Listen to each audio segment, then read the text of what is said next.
All right, guys, go ahead and get started.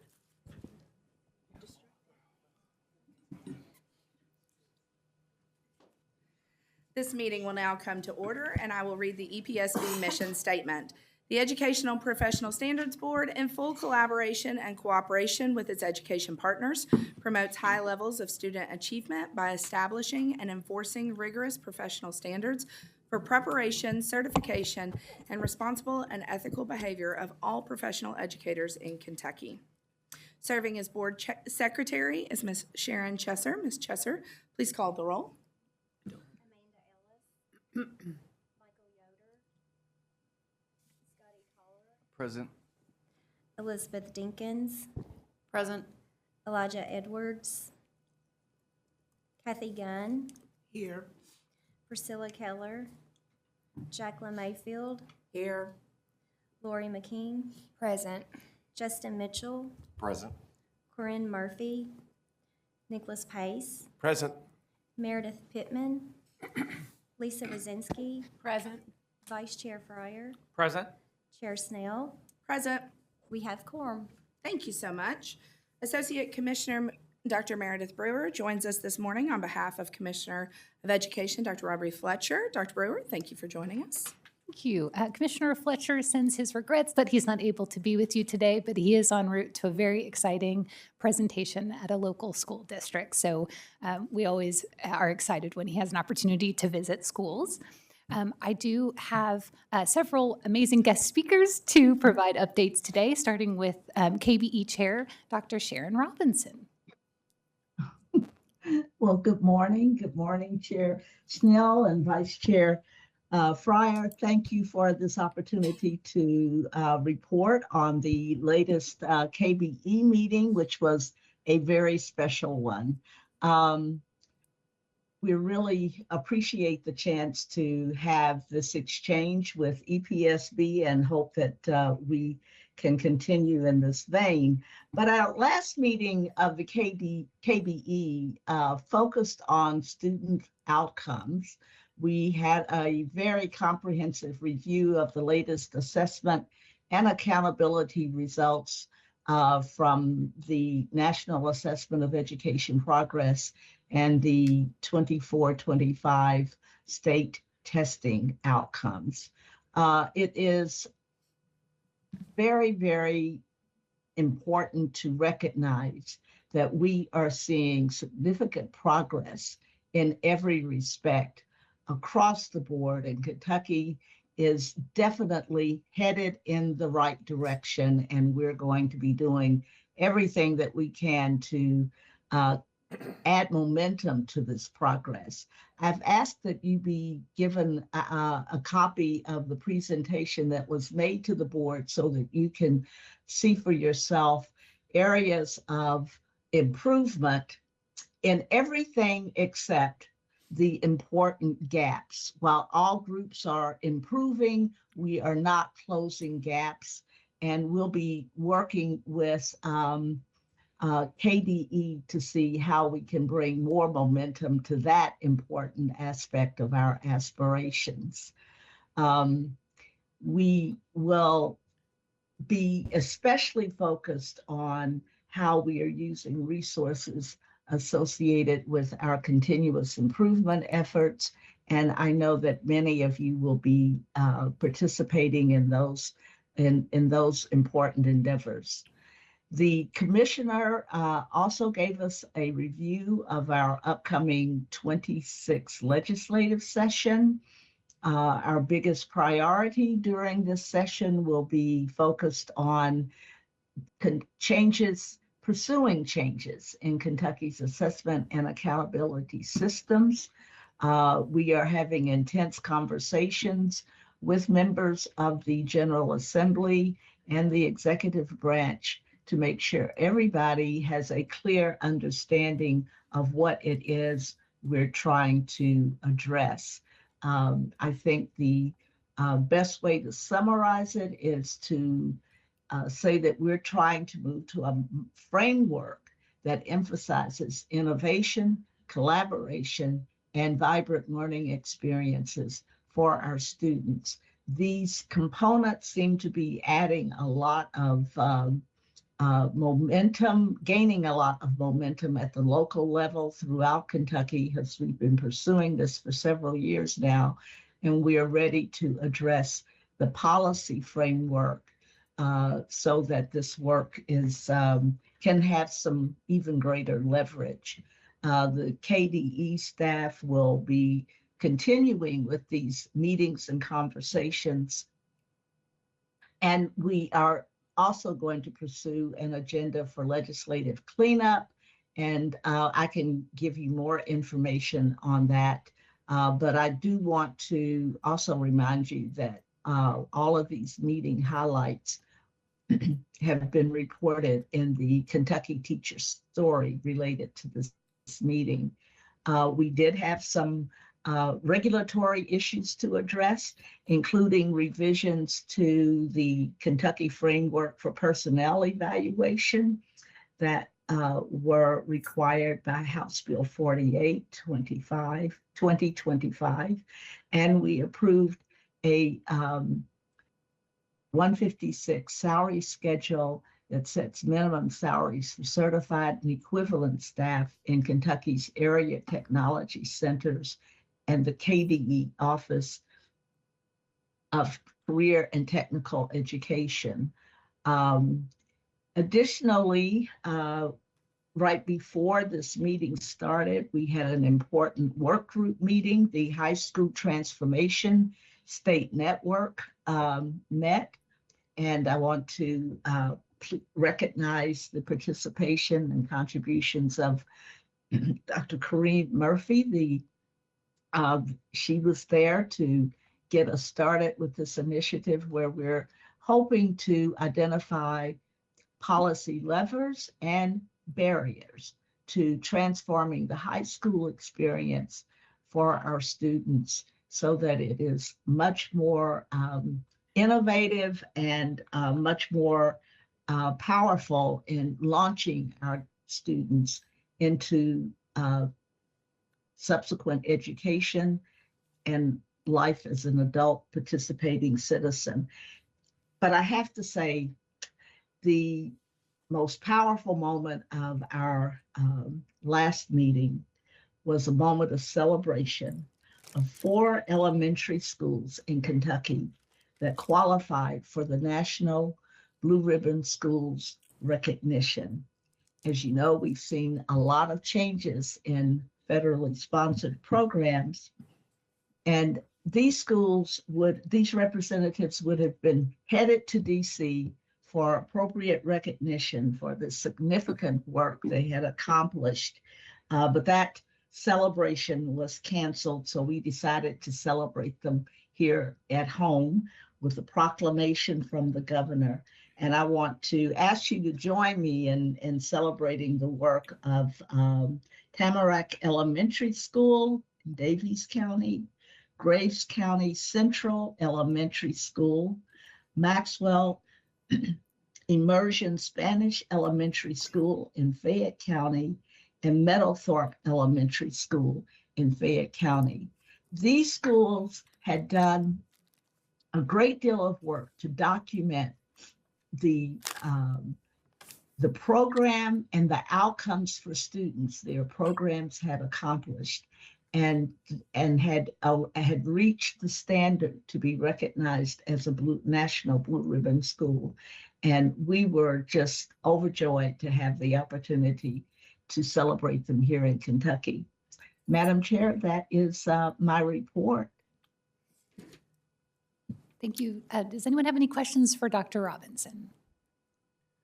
Dr. Robinson, the policy work you guys are hoping to accomplish this upcoming session around specifically assessment accountability, do you feel like we've got some friendly partners that are looking to have an appetite to work on that? Well, let's say we have a great deal of interest and enthusiasm from certain members of the General Assembly. I will save it for the commissioner to announce the specifics on this, but this is going to be a session where educator voice and local community voice will be essential in order not to have this process get captured by other objectives. Assessment and accountability attracts a lot of interest. And this work that we've done over the past 5 years has focused on creating an accountability system that local communities can recognize and be informed by as they become informed advocates for things that need to change at the local school level, at the district level, and even at the state level. And we don't want to be led astray by other interests. We want to maintain a focus on supporting that work. And so it all kind of revolves around the portrait of a learner that has been adopted by the state board. Local portraits of learners has been adopted by local school districts.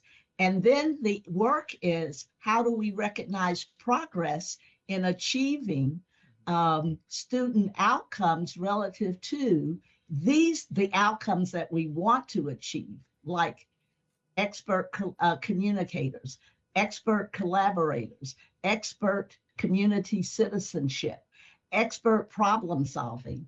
And, I do want to note that these skills have been recently elevated in the conversation among employers and business leaders. This is what they're looking for, people who come to the workforce and to other education experiences with the skills necessary to be successful. So we want to make sure that our schools at every level are focused on helping students acquire those skills that certainly require content mastery to really use the skills, but content mastery relative to answering new questions, posing new questions, recognizing opportunities to collaborate with people who are expert across several disciplines, if you will, to craft a solution to a problem that is important to them. That's vibrant learning.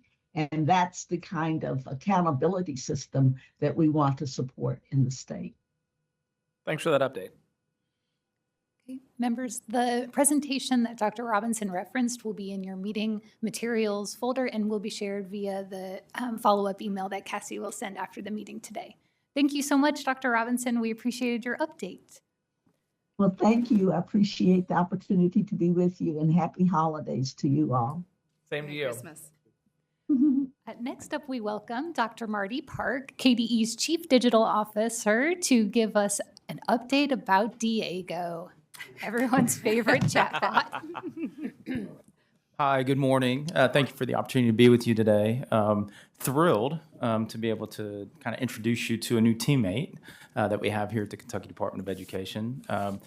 As you can see, and we'll just step through a few slides, and it'll be pretty brief, but I want to introduce you to Diego.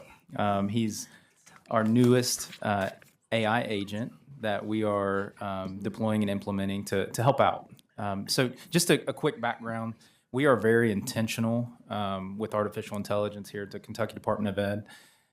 We have worked through the release of artificial intelligence guidance. We're one of the first states to do that, and that guidance has regularly been updated and will continue to do that. We have strategies around artificial intelligence that make sense for us. Inside of our CETS master plan, which is our education technology plan statewide that all of our districts participate in, we have an area of emphasis that really pushes on encouraging and engaging and empowering the safe, secure, and responsible uses of artificial intelligence. And it's very important to structure our thinking and our work around those details so we can unpack what all that means, but emphasis on safe, secure, and responsible artificial intelligence. We also know that for many folks, it's really just helpful to talk about emerging technologies and how they can help us. We never want to implement technologies just for technology's sake. It's all about, working with technologies that actually help us. And Artificial intelligence is at a spot for us that we have very important strategies that we're working through, and Diego is one of our newest strategies. And so I'd like to just step through. If we can go to the next slide, please. Thank you. So if you go today to Go Teach KY website, which is an awesome website for us, we'll talk about why it's so awesome here in a minute. But Diego's available for you to interact with for any potential teacher, anyone interested in becoming a teacher, whether that's a student who is exploring working through one of our educator prep programs, or it's somebody who's in a current career that thinks that teaching may be for them. We want to onboard as quickly as possible. And so our team obviously is implementing as many strategies as possible for recruiting and retention of teachers. We know that that's an emphasis for us, and it has been for quite some time. And so Diego is going to help us out with that. So currently today, Diego is awake and ready to help. That's Diego's sole mission as an AI agent for us, is to help us in any way possible. And Diego lives inside of, and it's important for us to kind of push on what this AI agent for us does, but lives inside of what we refer to as a walled garden, so it's protected. And this agent that we have deployed only leverages the information that we give him. And so that's important. We've had a lot of fun with naming the AI agent, emphasis on the go in Diego. And just over the last 90 days, there's been over 500 interactions with Diego. So our problem of practice is onboarding folks as quickly as we can, getting the right information to the folks who have questions. We know that currently today, our Office of Educator Licensure and Effectiveness System receives more than half of the calls that come into the agency. You all know that. You've worked through that work and what that looks like. Our teams are extremely responsive, and we do a great job of answering as many questions as possible, as quickly as possible. But what Diego can provide is a little bit extra help. So Diego actually works 24/7, which is helpful. So late night career change opportunities where someone's coming up with an idea, Diego can help with that. So over 500 interactions in the last 90 days is very interesting for us. And we'll dig into some of those interactions. Next slide, please. Thank you.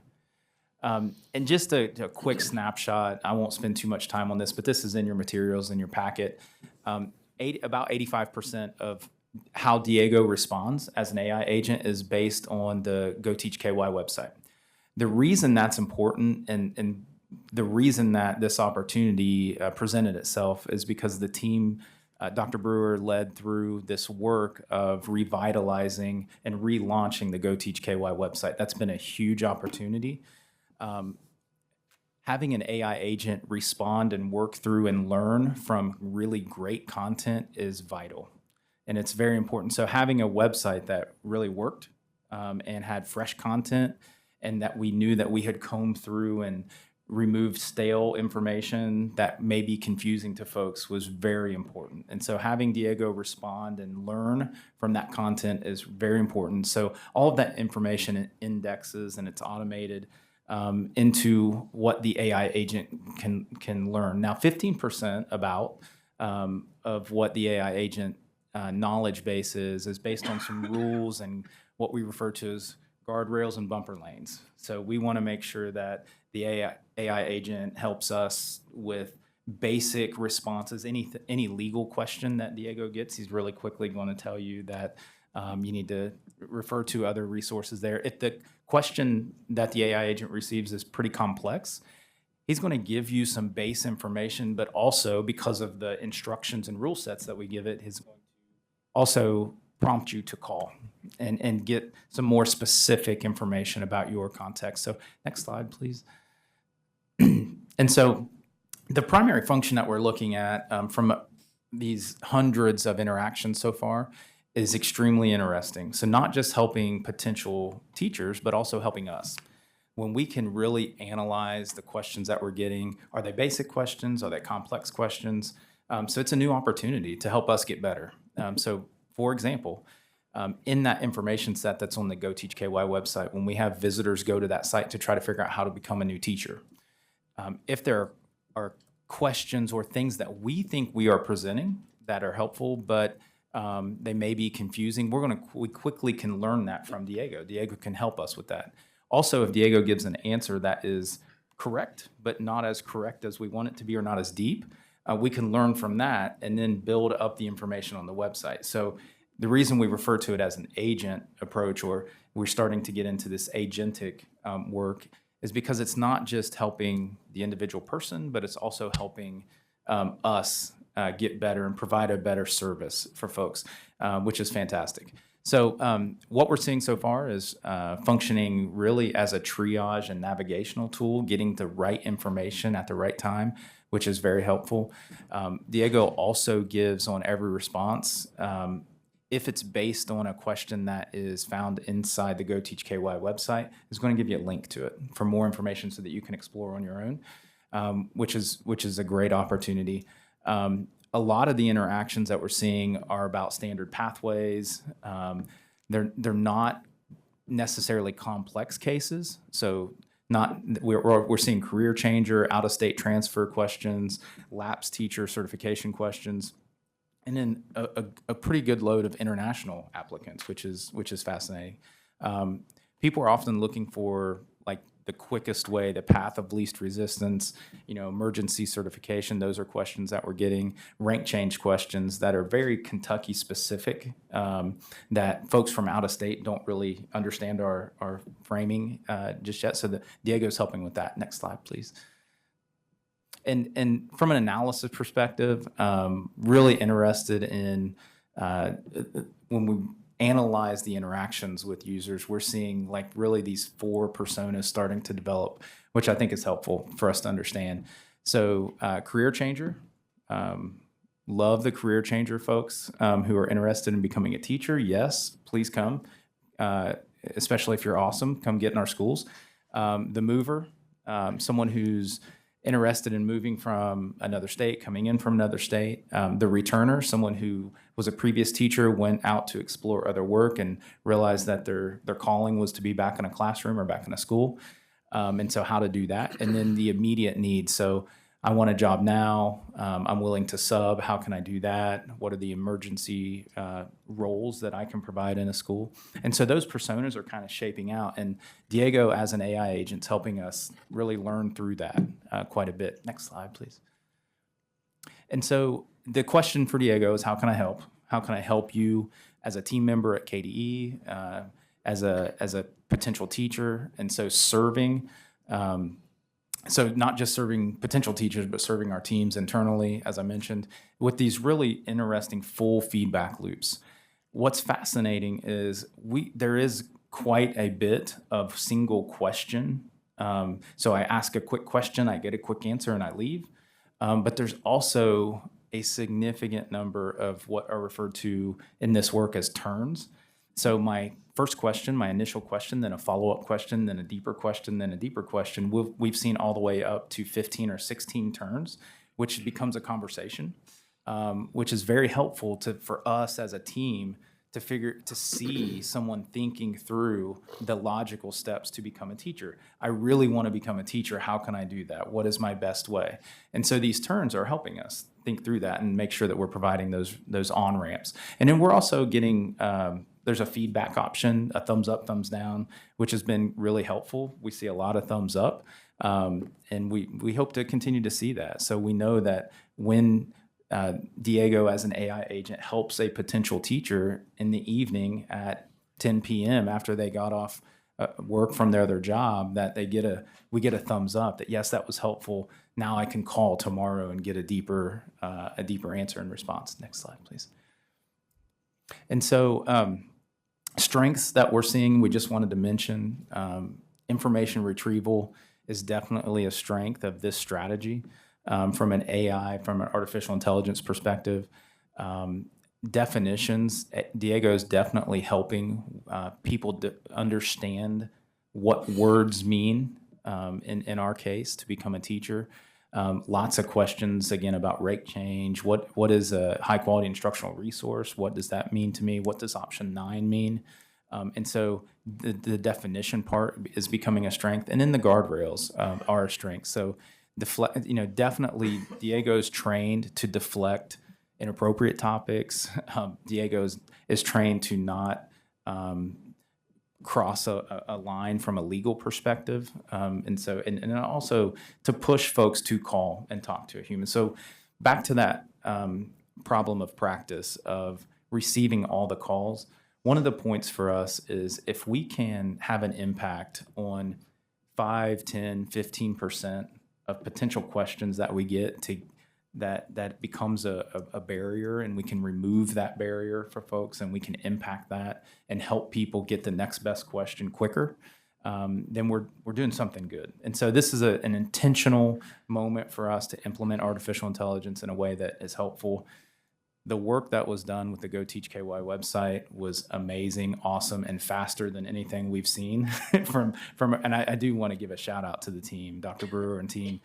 We do a lot of this kind of work across the agency and in other places. And when you see content develop and get produced with the efficiency and speed that it was, it allows us to implement new strategies that we know can help.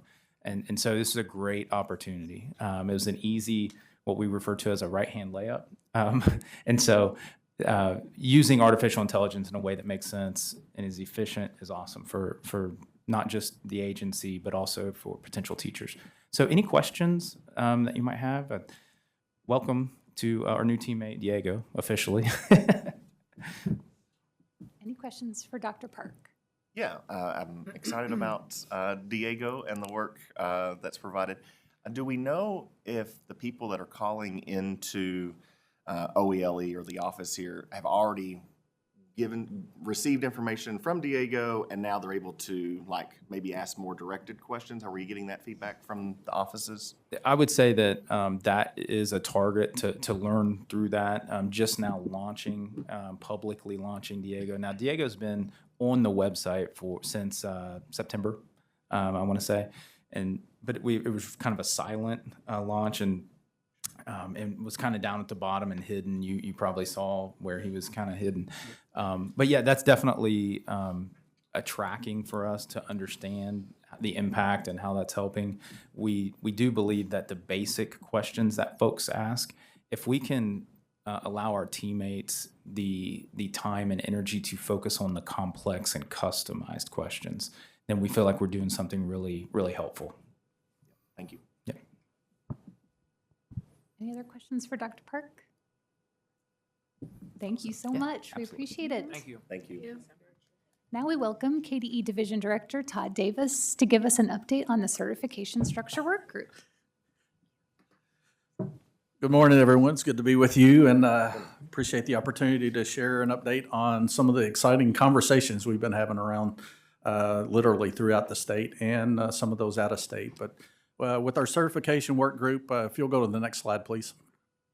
If you'll recall, we had a discussion back in June when we made the previous recommendation around grade bands to start expanding some conversations around the content areas. And the three that specifically stood out were the sciences, special education, and math. And each of those bring different conversations based on how they're structured and the coursework that the teachers provide instruction for these content areas. Sciences, by far, was the greatest demand when it came to challenges for our districts when moving forward. Next slide, please. This that previous slide and this current slide is you can see this is a national problem or a national challenges that everyone continues to face. This was provided by NCTQ back in 2017, and this is pretty accurate with one change. The Missouri, you can see it stands out with stripes, but it is transitioned, and I wish I could tell you the color, but I'm challenged with colors. So, but it is one that has transitioned more away. They still implement a general science. So 30 states currently implement some type of general science certificate. Now, how that is implemented varies drastically from state to state. And so those are some of the conversations we've had with those states, but then also the certification work group will start to have those discussions as well to see how it may best fit for our districts and in our state. Next slide, please. So as we started these conversations, we worked with focus groups and just individual conversations. We started with, one of the things we started with was preparation because of the impact on educator preparation and the content of the major areas. We've also discussed dual majors. Minors have come up through the feedback as well to see what we may be able to do differently and implement some things a little bit differently at the ed prep level to help address this situation.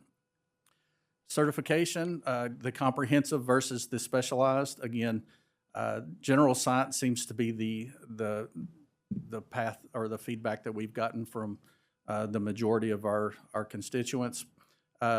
Special education varies dependent upon their level that they serve. So the higher level of oversight, the superintendent's district level, varies different from the principal feedback. But then even when you get down to the teacher level, varies drastically too. So we also have to consider federal requirements and then other state requirements. So that is a very complex conversation, but one I think needs to be had, to continue to be had.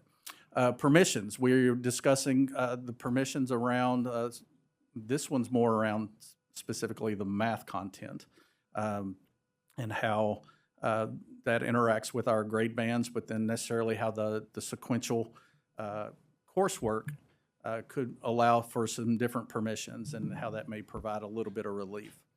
And then the future impact, the consequences, whether they be positive consequences or negative, trying to figure out how we can address if we may not be able to change negative impact, but at least we know how to deal with it moving forward. But, you know, teacher performance, if we change the way we prepare teachers, how does that impact their performance? If we change that as well, how does that impact our student performance?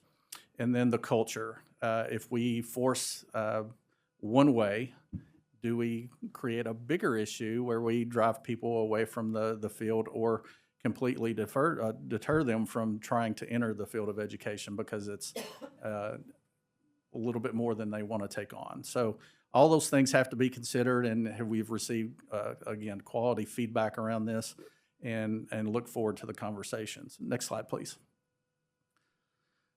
So the focus groups we've worked with, again, the content areas, we've talked with science teachers, special education teachers, and math teachers, and then our building administrators, the assistant principals, even school counselors, just getting their perspective on how, one, the challenges they face, but then how we can deal with those.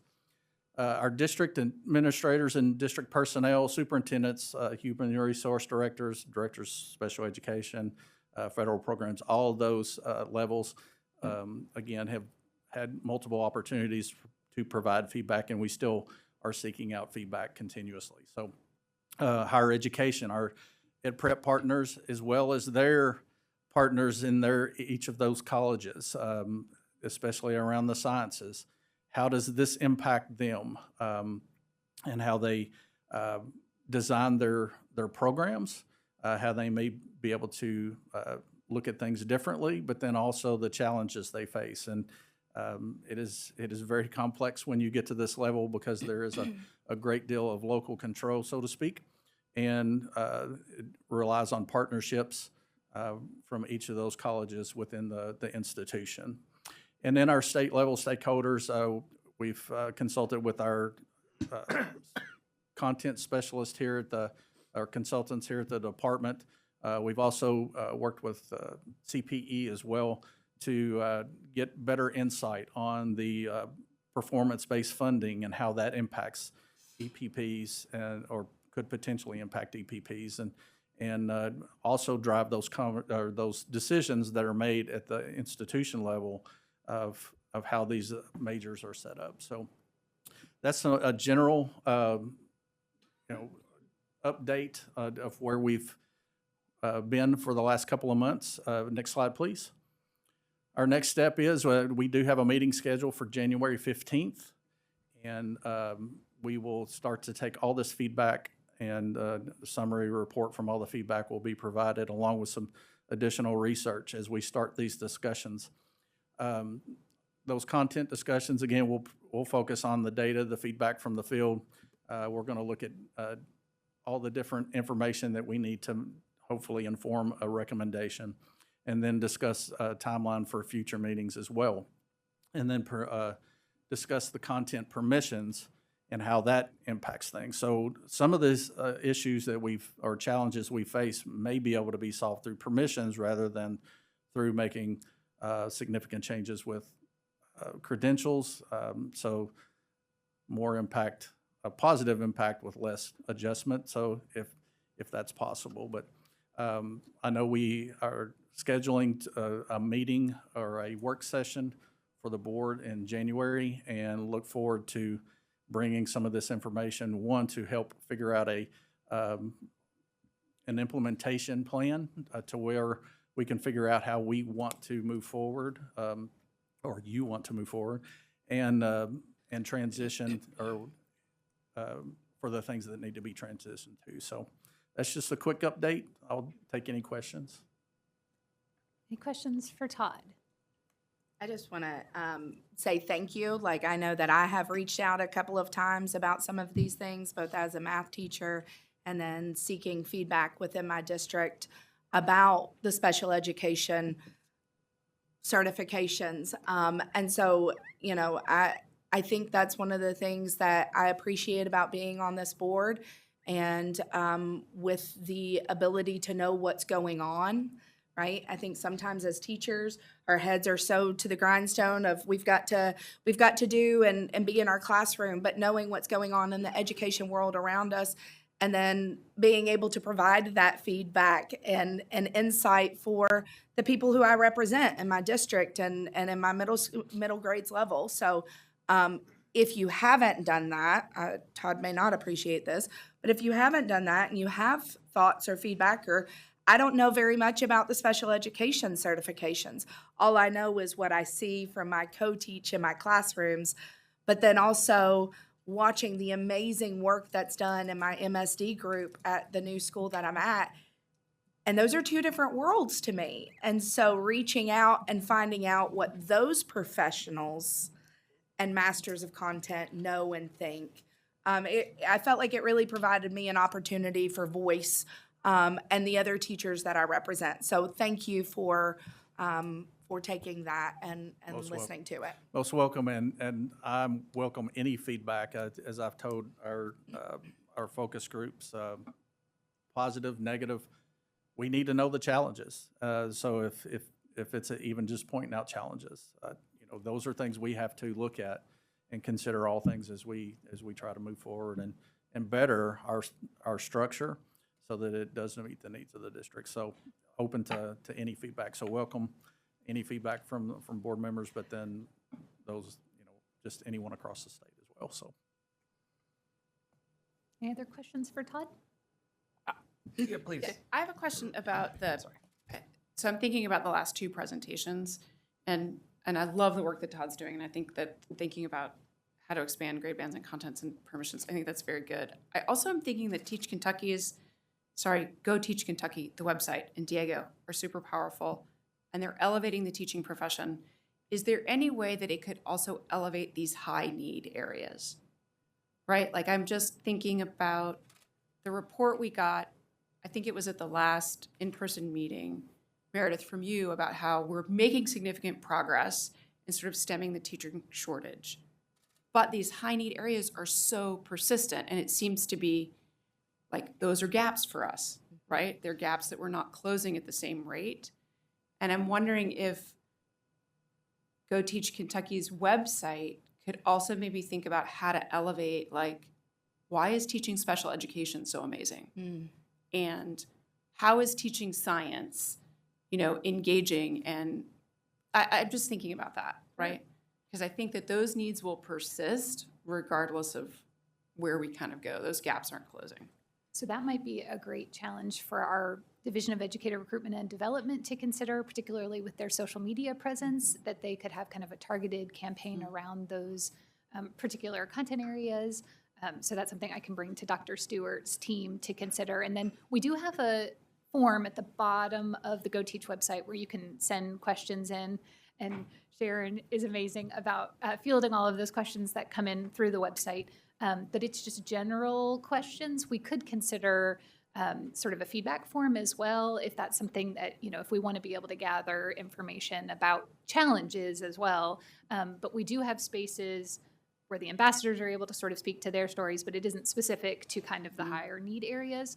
But I do think that there's lots of opportunities on the website as well. But I think social media is our most immediate access point to sort of highlight stories from across the state. Thank you. Any other questions for Todd? I just wanted to echo the thanks to everyone who's serving on the structure work group, and Todd, for you and your team. I think these things are probably overdue. I'm very thankful that we are safeguarding the quality of the teacher we want in the classroom and continuing to protect and elevate the profession, but also doing what's best for students. Because I think about like physics, which if I wasn't a math teacher, I'd be a physics teacher. I love physics, but finding someone with a physics degree, right? And the alternative being schools can't offer a physics course, right? But I know someone who has a biology degree probably knows enough to be able to teach a basic physics course. So those kind of changes I think are really positive and are going to have a ripple effect of good stuff for students across the Commonwealth. So thanks for the work. Welcome. Thank you so much, Todd. So we have one more slide. So if we could go to the next slide, Sharon. I did want to make you all aware on the Go Teach website, if you go to, and I will make sure that I give you the correct location.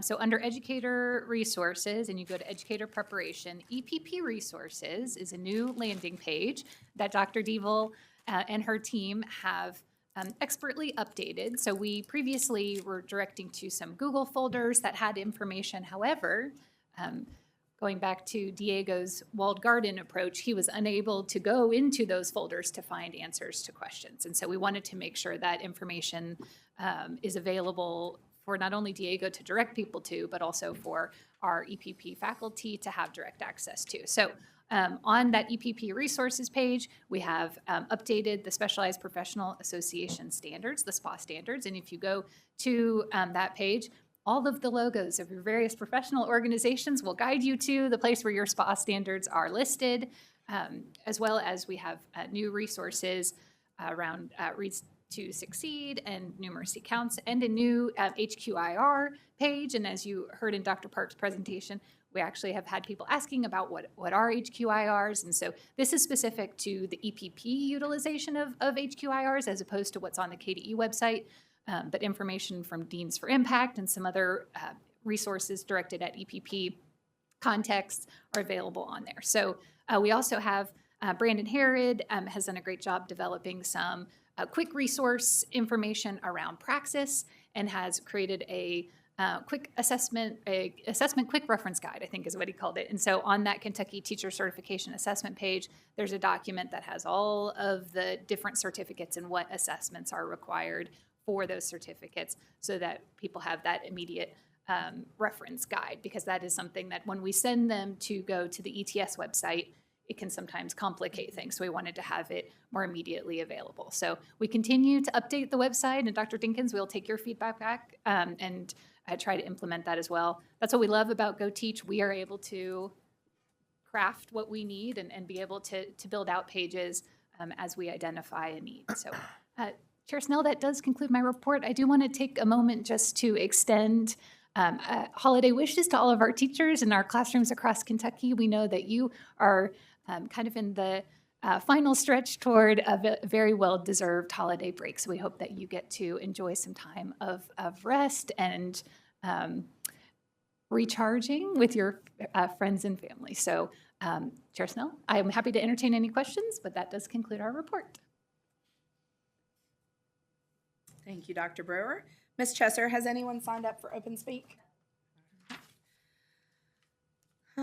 To highlight the amazing work that is taking place in the educator preparation at our Kentucky colleges and universities, I will again open my report with the EPP Spotlight. Today we will be featuring two institutions, Dr. Todd McCardle from Eastern Kentucky University and Dr. Coletta Parsley from the University of Pikeville are joining us today to highlight their institutions.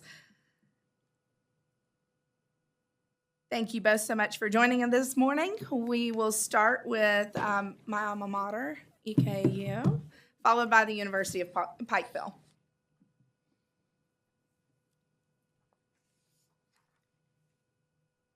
Hello, everyone. Good morning.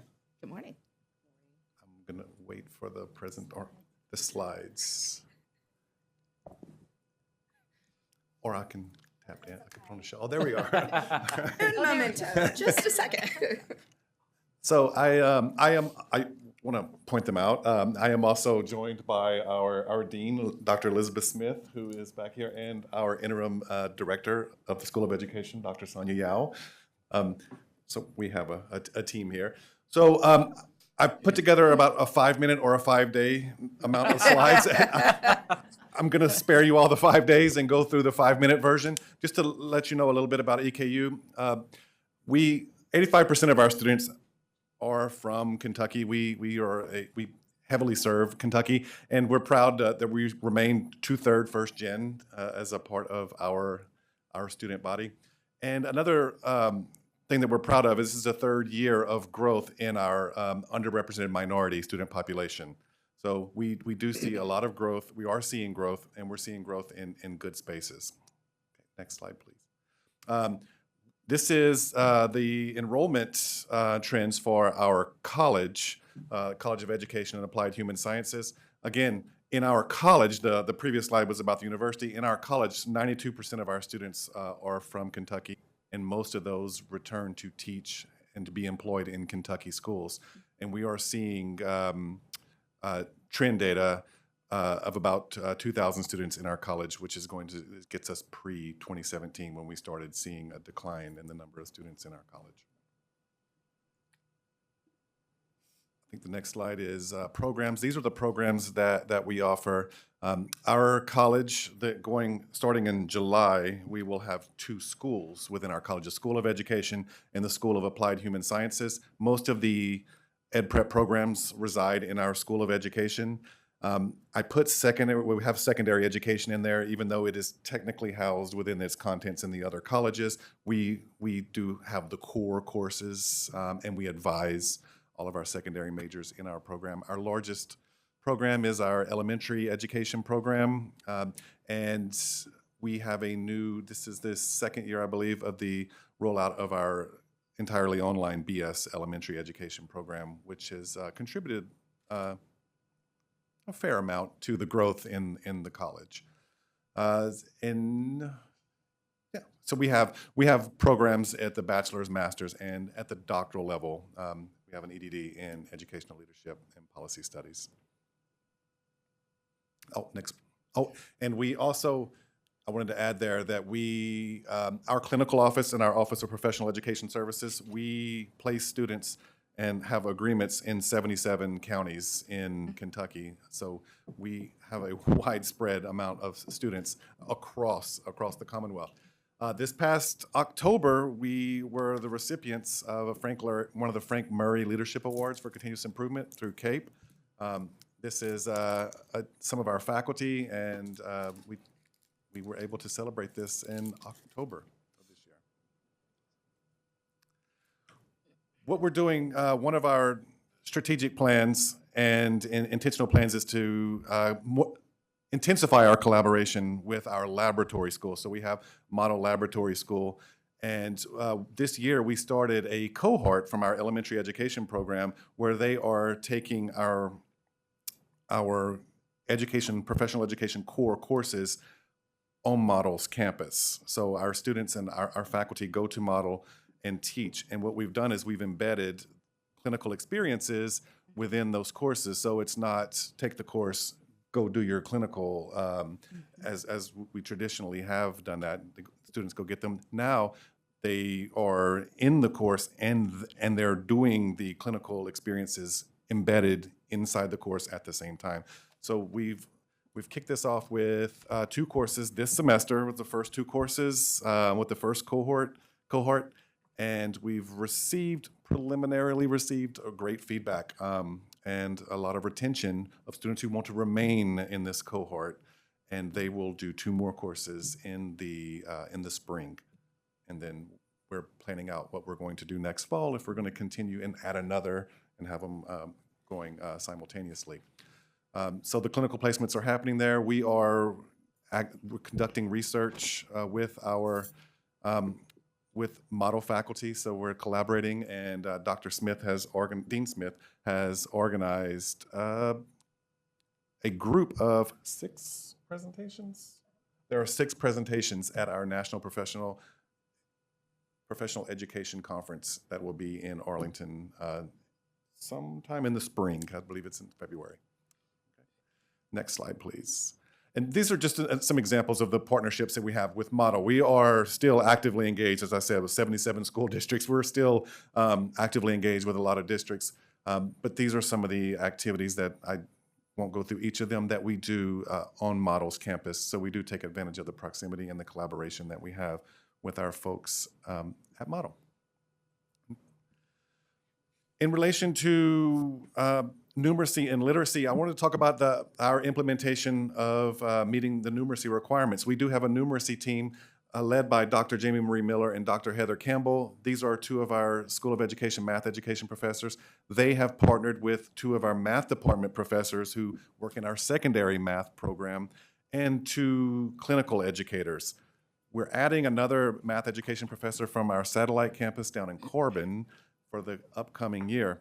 So what we've done to meet these requirements and to excel and exceed in these requirements is we have changed our assessment system across the college to have students, to require students, we require that all students in our methods and our student teaching semesters upload a math lesson plan and post-observation video, a lesson video and then a post-observation.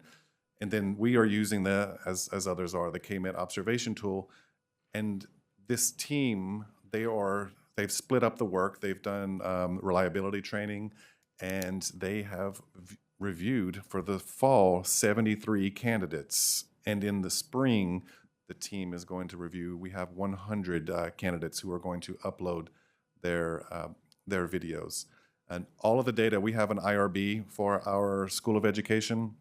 And all of the data and all of the coursework, the things that happen as normal processes during the course, or unless a student opts out, becomes fair game. But our faculty are allowed to do research and publish and present research based off of that. And they are working on planning a research study based off of what we're doing to meet the numeracy requirements. For literacy, our literacy team, we have a group of literacy faculty, and they've been working really hard the last couple of years to demonstrate how we are meeting the needs for the science of reading preparation. We have also created assessment system changes, and one of the things that we've done is we've created a literacy program assessment system. So it has its own system, it has its own rubric that is tied to International Literacy Association, ILA requirements. It is tied and grounded in INTAS standards, and they have created a matrix in each course. And I put up their show document. I'm not showing the document. It's okay, I didn't send the document. I won't bore you, but I will share if anyone requests, where we talk about in each course. We've listed all of our literacy courses and how our pre-service teachers are showing knowledge, pedagogy, and evaluation, how we evaluate them. So we've covered all courses, and it's a very long matrix that shows how we are doing that in each of our courses to meet those requirements as well, and exceed and excel in these. And I believe that is it. Thank you very much. Thank you.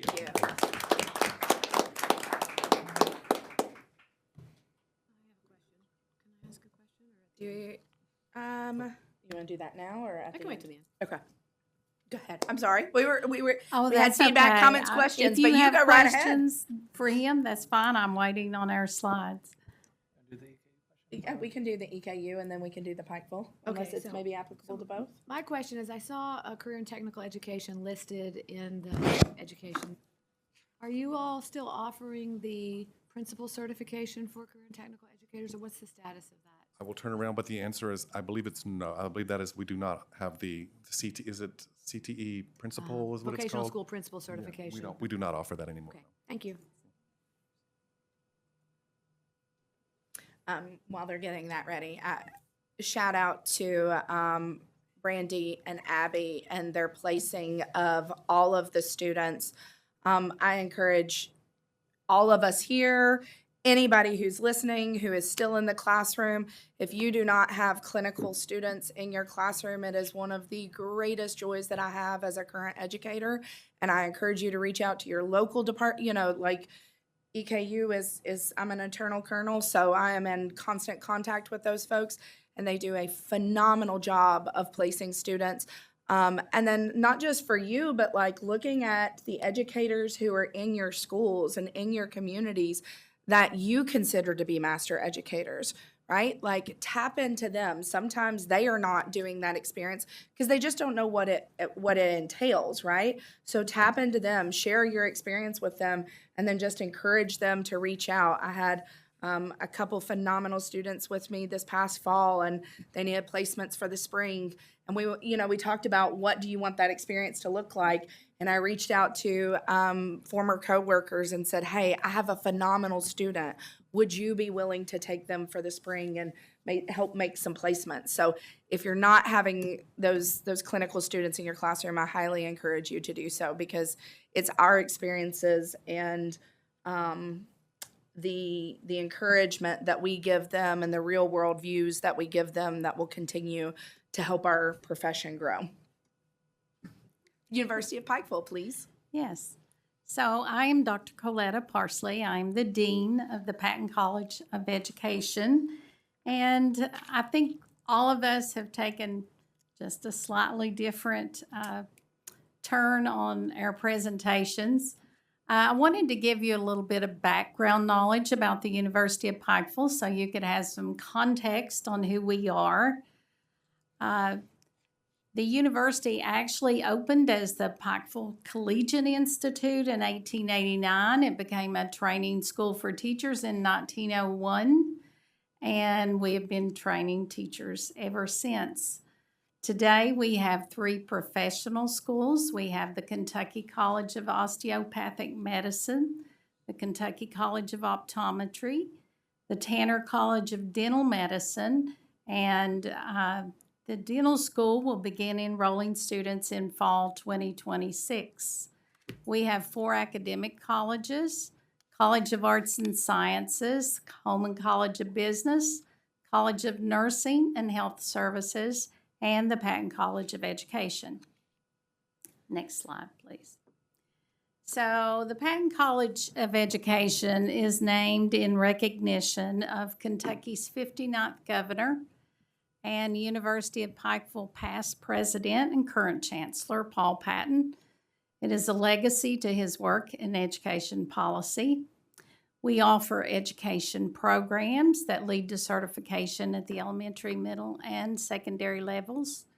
We recently began a P12 integrated music education program. We also offer a master's degree in teacher leadership, and we were hoping to launch our Master of Arts in Teaching degree in January, but we're waiting for one more approval on that program. Next slide. So our teacher education programs are CAPE accredited.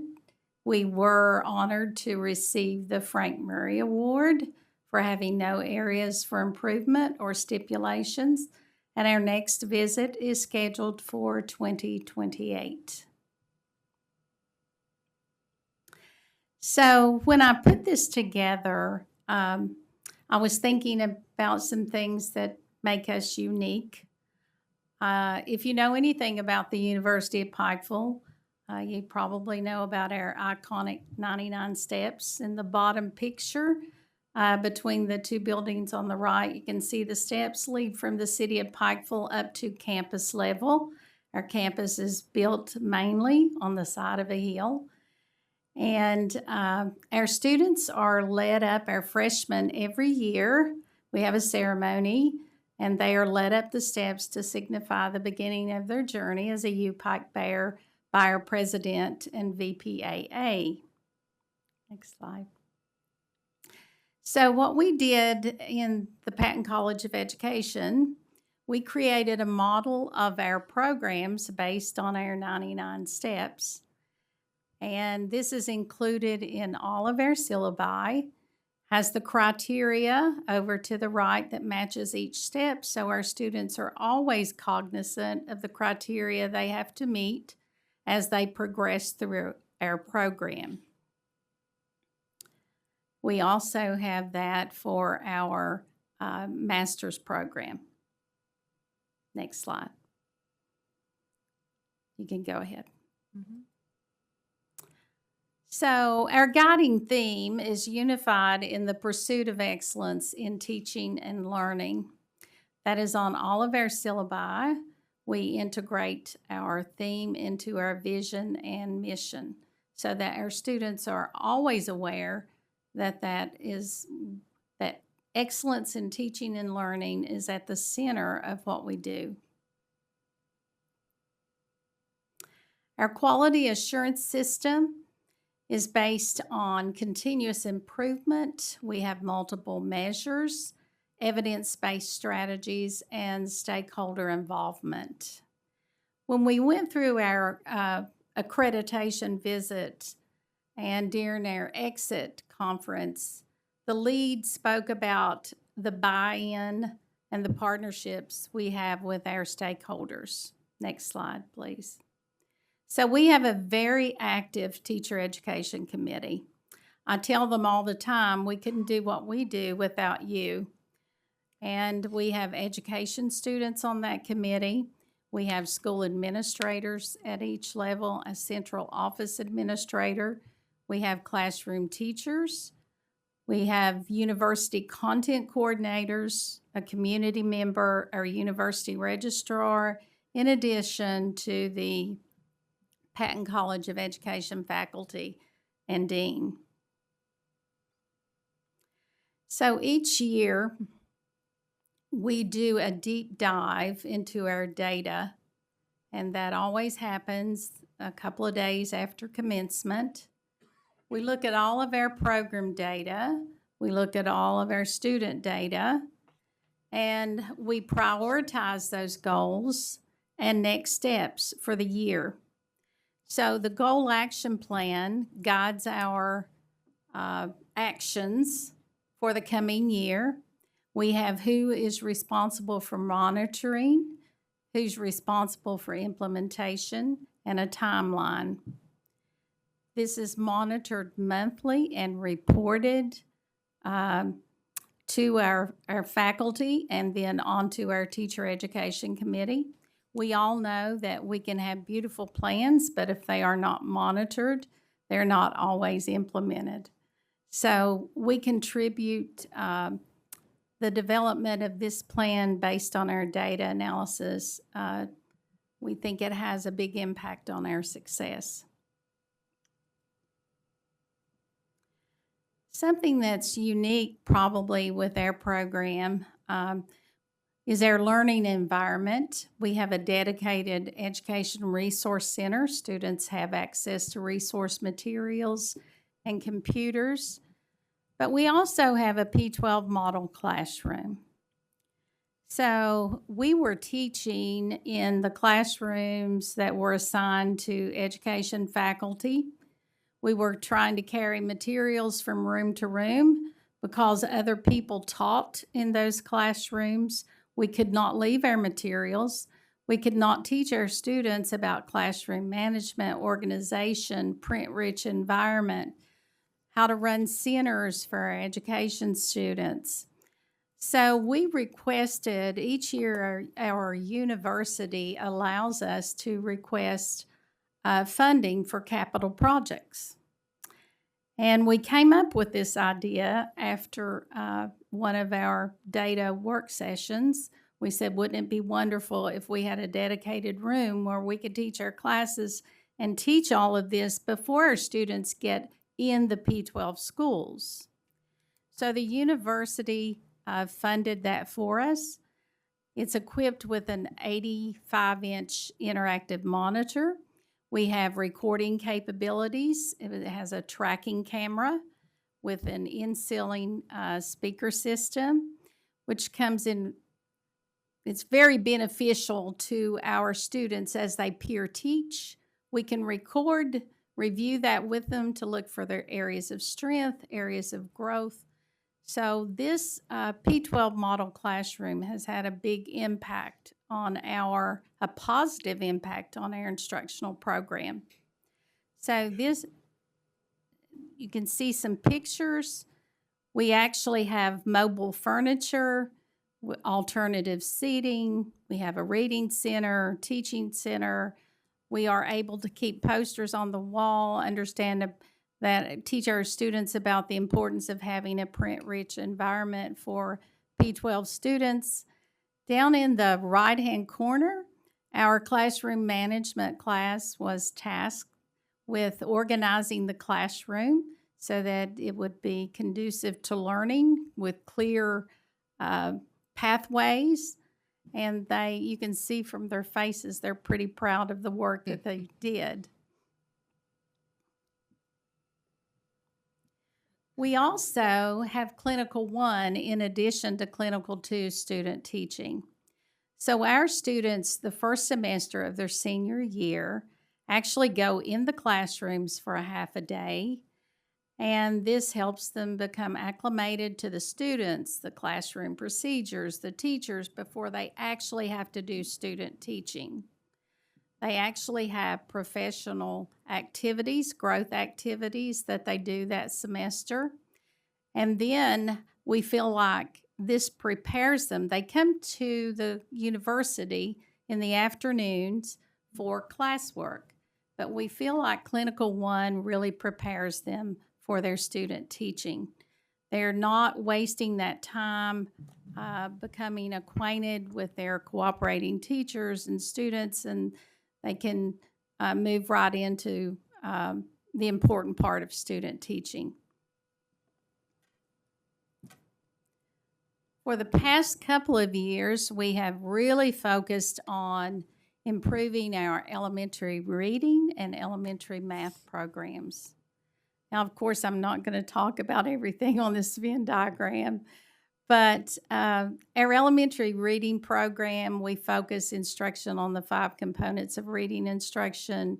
We have made sure that our instructor has had letters training. For math, we have focused on the integration of mathematical practices, the importance of visual manipulative tools, and the use of the K-Mint. But the things in the center that we have done in both programs, I'm going to talk about 2 or 3 of those. The importance of high-quality instructional resources, of course.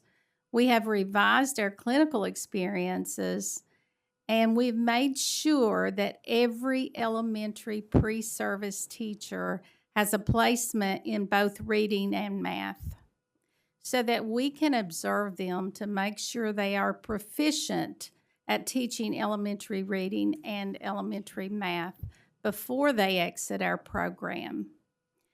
And because teachers today have access to high-quality instructional materials, we are teaching our students how to become familiar with those before they teach the lessons through the lesson internalization and the unit internalization process. And I can't say enough about the committee work led by Dr. Melissa Diebel. I'm a member of the Early Literacy Committee, and we have one of our colleagues, David Sloan, who is a member of the Numeracy Committee. And the work to help us meet the state regulations in the Read to Succeed Act and the Numeracy Act has been very beneficial to our program. Here are our students in the model classroom actually engaging in some of the targeted improvement learning activities, leading a math lesson, talking about phonemic awareness, teaching a phonics lesson, In the upper right corner, they're actually practicing their phonemes to make sure they are saying them correctly. And in the bottom right, we actually have a poster printer in our model classroom. So that's a math poster that our students have created, addressing a math misconception, a strategy for addressing that, and a math model for addressing the misconception. We also, and that's okay, but we have, there was a specialist from KVEC in the center picture at the top who came to work with our clinical students on the science of reading. Partnerships are important to the success of our program. We have partnered with the Coleman College of Business. One of their students came up in an entrepreneurship class with the idea of Ollie the Octopus, a book project. So our students in Children's Lit actually wrote books. One of them was selected for publication. We rolled the book out to all the second grade classrooms in Pike County and Pikeville Independent.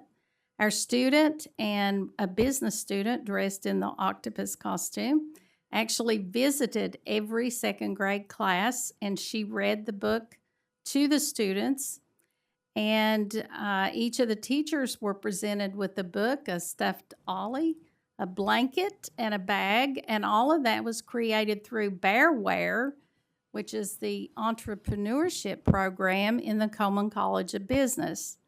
And then our faculty actually got together and created a reading guide with learning activities aligned with the Kentucky academic standards that we also presented to all second grade teachers in both counties.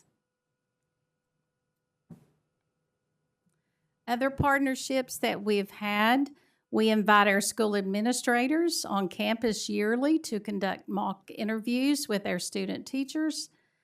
That not only prepares our student teachers for their interviews, but it lets our principals know the students that we have graduating in case they have openings in those areas.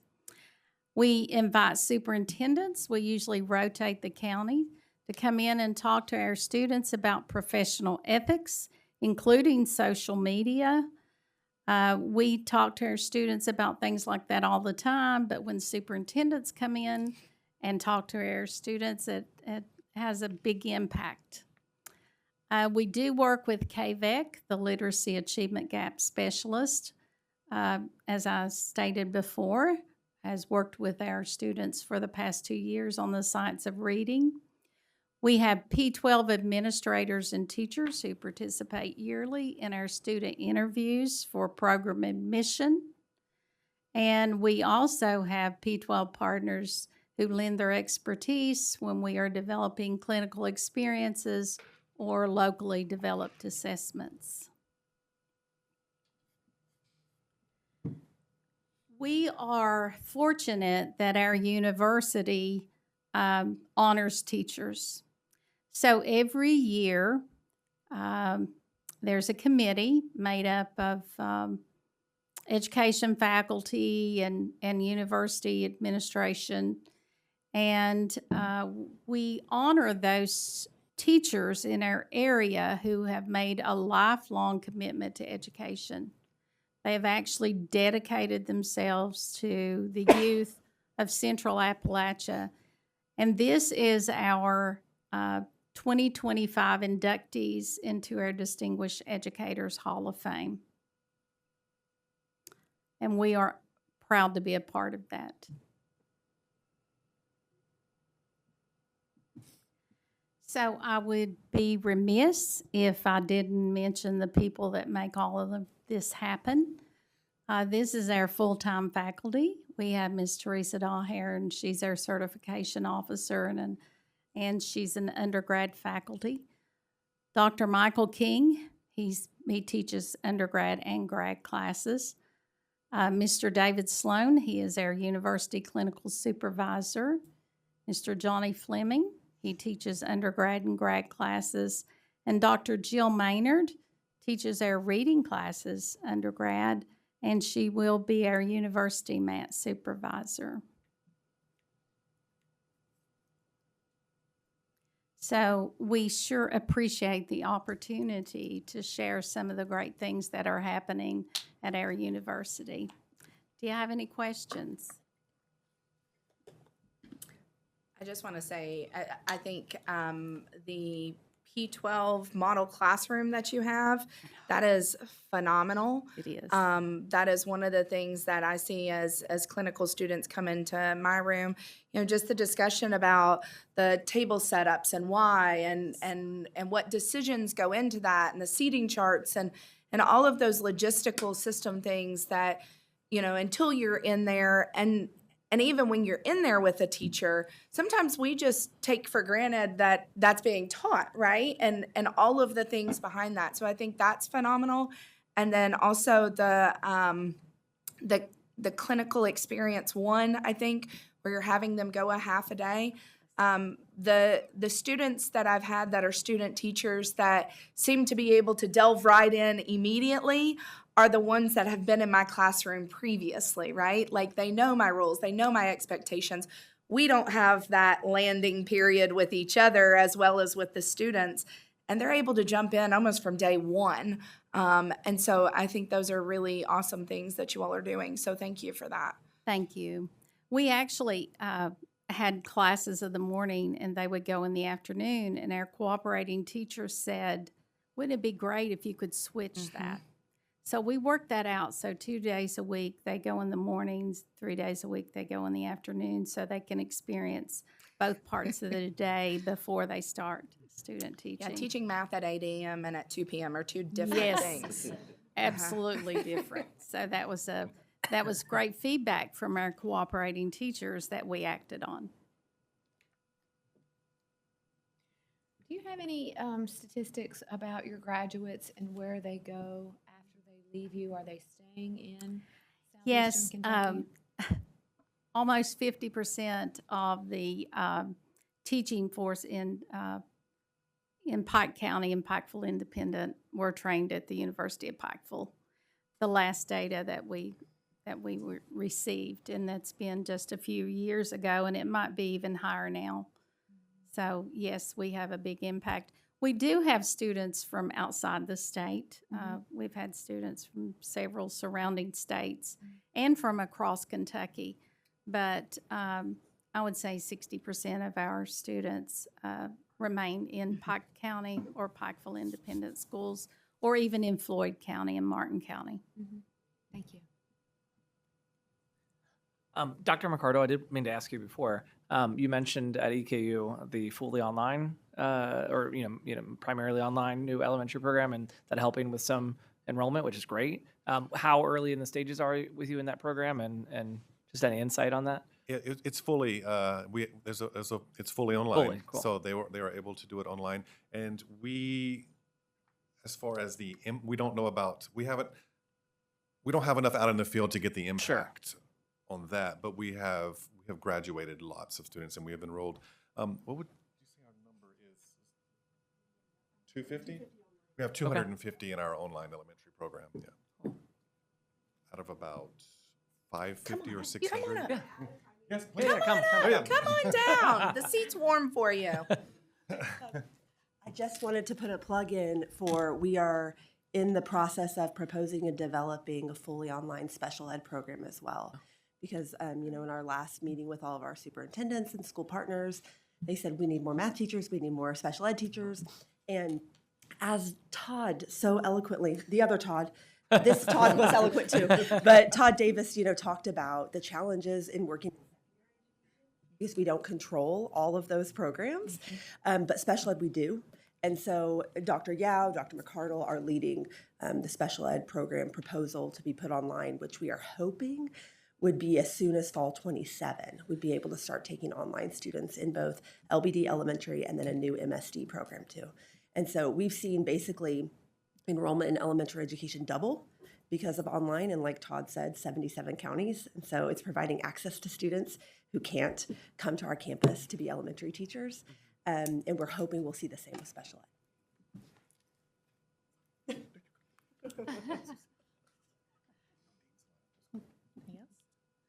Thank you all so much for being up here.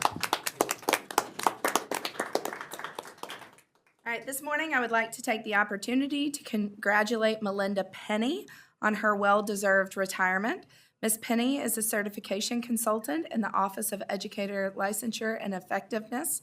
After 32 years of dedicated service with state government, Ms. Penny is retiring effective January 1st. Her supervisors report that Ms. Penny is instrumental in the work of certification, and her commitment has been priceless to the team's growth. They will deeply miss her steady presence and wisdom, but are thrilled for her to start this new chapter. Please join me in thanking Melinda Penny for her service and congratulating her on her upcoming retirement. And I can tell she's going to be extremely missed because as I was playing with the Go Teach website and Diego, as he was talking, because that's what we tend to do is just dive right in like our students, I saw her name across lots of things that is going to need to be updated very soon if she's no longer going to be here in a couple of weeks. A couple things that I wanted to just mention, that I'm extremely grateful for the opportunity to be on this board, but to serving as chair, as I have learned, provide you a couple other opportunities to be involved in things. And so I had the opportunity to go to the continuing education continuum meeting roughly 3 weeks ago, something like that, where we met and talked about lots of things going on in the state, from workforce to education, and just how all of that integrates from, as I said, K-20, and they reminded me it's pre-K 20, as we go through just getting our students from cradle to workforce and beyond. So it was a really interesting opportunity as a current educator to sit and provide feedback for some of the things that we see in the trenches that from that 1,000-foot view may not always be seen. Friday, I think it was, I got to join in the Teacher Advisory Council meeting. And I'm learning there's all of these advisory councils, and they did some questioning that the Go Teach ambassadors and alumni are asking as part of our research collaborative with KBE. And so the questions were just really great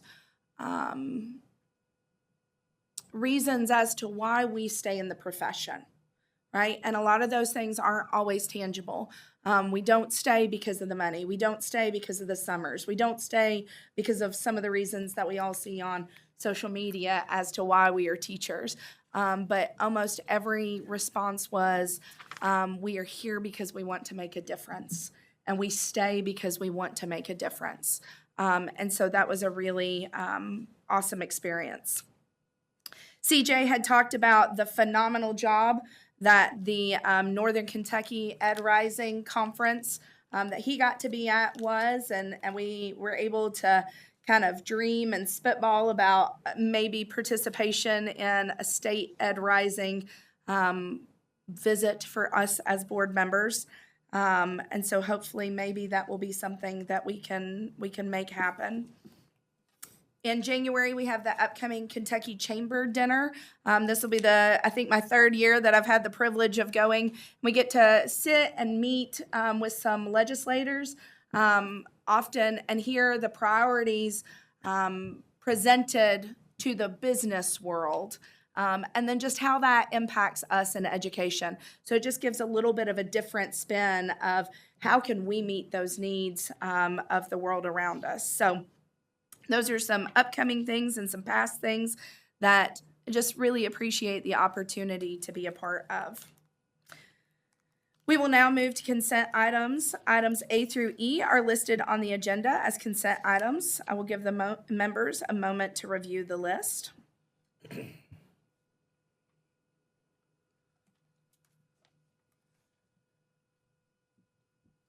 Does anyone wish to remove any of the items from the consent agenda for further discussion?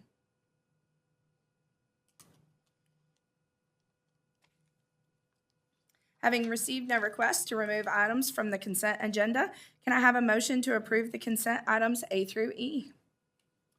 I make a motion to approve consent items A through E. Thank you, Dr. Mitchell. Do I have a second? I'll second. Thank you, Ms. McKinnon. The motion before the board is to approve consent items A through E. All those in favor say aye. Aye. All those opposed say nay. Motion passes. The board is now ready to review waiver requests. KRS 1610281N provides that the board has the authority to waive its administrative regulations when a request is submitted by an applicant for certification, a post-secondary institution, or a superintendent of a local school district. When requesting a waiver, the requesting party must submit to the board a written request along with the appropriate justification for the waiver. EPSB staff reviewed the waivers with EPSB's waiver committee during an open meeting immediately prior to this meeting, and the waiver committee formulated recommendations.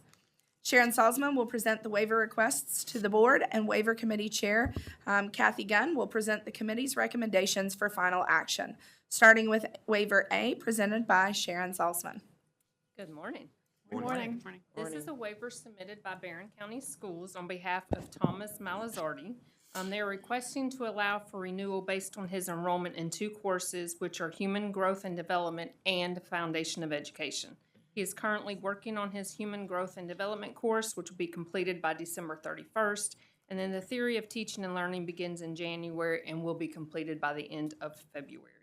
The candidate had some extraordinary circumstances that prevented him from enrolling in classes earlier this year, and that later required him to withdraw from one of the classes. So Barron County is requesting that the EPSB waive the renewal requirement and issue the 5-year certificate. Thank you, Ms. Gunn. Did the waiver committee make a recommendation? Yes, we did. The waiver committee reviewed the waiver request submitted by the Barron County Schools, and the committee found exceptional circumstances justifying the waiver. Therefore, the committee recommends that the EPSB grant a 1-year extension of the certification. Thank you. I would need a motion. Make a motion to approve waiver A. For clarification, waiver A as a 1-year. 1 year, yes. I make a motion to approve waiver A as a 1-year certificate. Thank you so much. Do I have a second? Second. Thank you. The motion before the board is to approve waiver A for a 1-year certification. Is there any discussion? Hearing none, all those in favor say aye. Aye. All those opposed say nay. Motion passes. Next, we have waiver B. This is submitted by Morehead State University on behalf of Kellen Gussler, who's a candidate for admission to the Director of Pupil Personnel Program. They are request the waiver of the 3 years of successful full-time teaching experience and having a valid teaching certificate. This candidate does hold a Rank 2 Master's in School Counseling and a Bachelor's in Human Science Child Development. For almost 20 years, she has served as a school counselor, Director of Community Schools, Youth Services Coordinator, and 21st Century Coordinator for Rowan County Schools. The district states her expansive experiences has provided exceptional work experience to effectively fulfill the duties of Director of Pupil Personnel. They also state they currently have no certified or interested personnel to fill the impending vacancy. So Morehead State University is requesting that the EPSB accept Ms. Gussler's experience to allow her to be admitted to the preparation program for Director of Pupil Personnel. Thank you so much. Ms. Gunn, does the waiver committee have a recommendation? Yes, the waiver committee reviewed the waiver request submitted by Morehead State University. The committee found exceptional circumstances justifying the waiver. Therefore, the committee recommends that EPSB grant the waiver. Thank you so much. Is there a motion?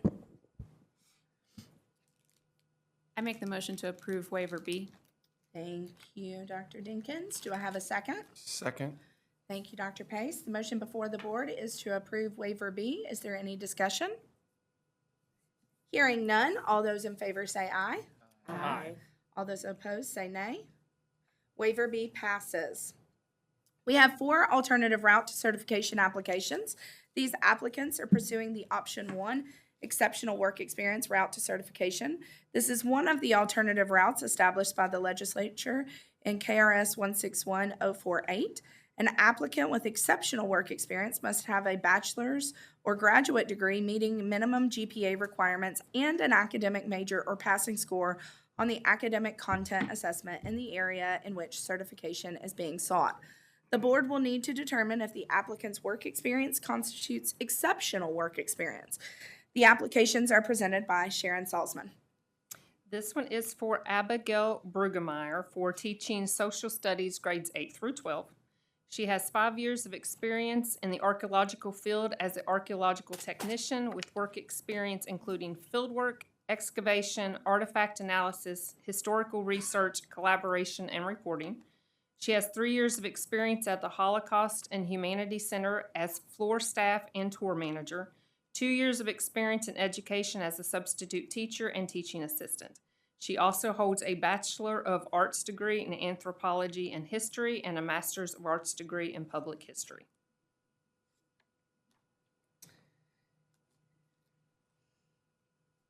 I had a question. I think I can ask now. The experience that she looked at, that she listed, can you indicate if any of that was full-time? It looked kind of sporadic, and I couldn't quite determine if it was full-time experience or part-time experience or as-needed experience. From just looking at the resume, it looks like most of it was full-time. Okay. Some of it could have been part-time, but looking at her resume, it looks like it was full-time. Okay. All right, at this time, I will need a motion. I make a motion to deny the request. Okay. Do I have a second? I'll second. Okay. The motion before the board is to deny the request for the exceptional work experience for A. Is there any discussion? My only discussion would be there are option 6 avenues available for this applicant to pursue. I think as someone who came to this field with a master's already and maybe wasn't as aware of the option 1, but I think that's where some of my question about the work experience kind of lied was. I think the work experience is valuable and will provide some specific insight to this individual, but I agree that I think an option 6 program may be a better route. I just didn't find it as exceptional, justifying the request. Okay, so the motion before the board is to deny alternative route application A. All those in favor of denying, say aye. Aye. All those opposed say nay. All right, application A is denied. Next is application B. This is for Amelia Stamps for teaching art, all grades. She has 22 years of experience as a teacher at various studios, 1 year experience as a middle school art teacher, professionally trained in ceramics, drawing, paintings, and sculpture. She has a Bachelor of Fine Arts degree in art and graduate classes in secondary education.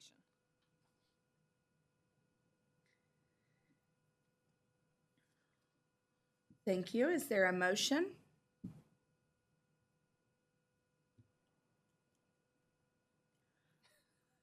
Make a motion to approve this Okay. alternate route request. All right. Do I have a second? Second. Thank you. The motion before the board is to approve application B. Is there any discussion? Not that I have to know, but I'm just curious, how did they have a year teaching in middle grades? Is that what you said? Mm-hmm. And then, was that a long-term sub kind of position, or it's okay? I mean, it's not going to change my, Let's see. Oh, okay. it's not going to change my vote, so Okay. it's okay if we don't. I'm just curious how they were teaching at least for a year.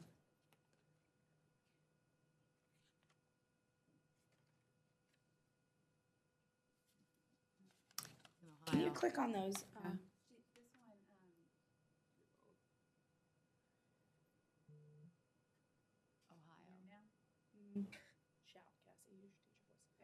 Individual had the adjunct certificate for art for 1 year. That is not a professional certificate. It does not lead to professional certification, but that's how they were able to fill that position.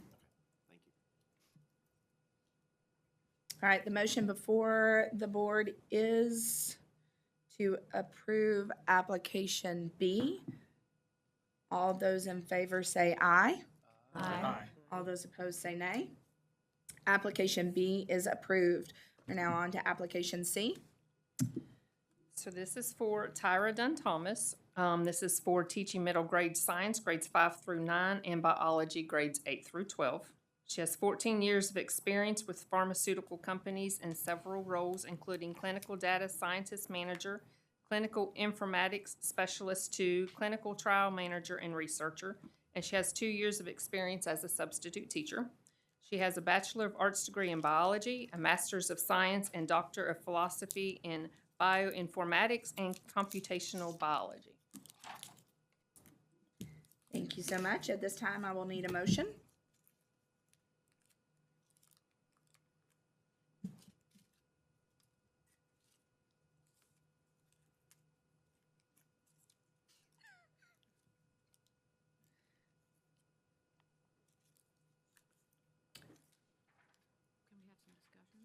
Sure.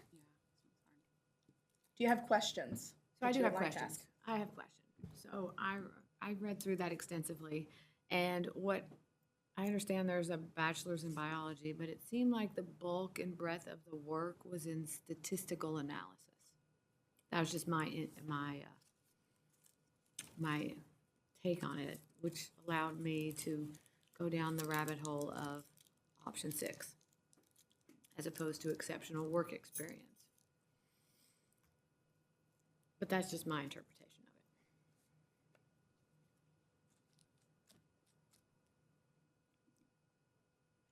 it. Any other thoughts, comments, questions from the board?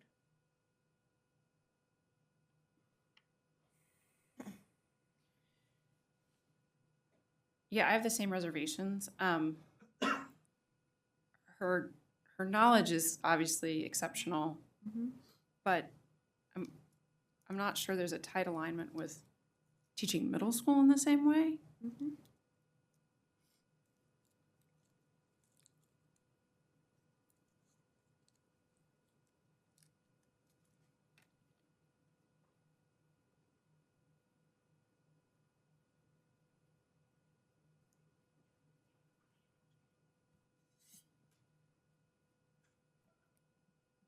I think there is some, go ahead, Dr. Can I Jenkins. ask a question about process that I might not,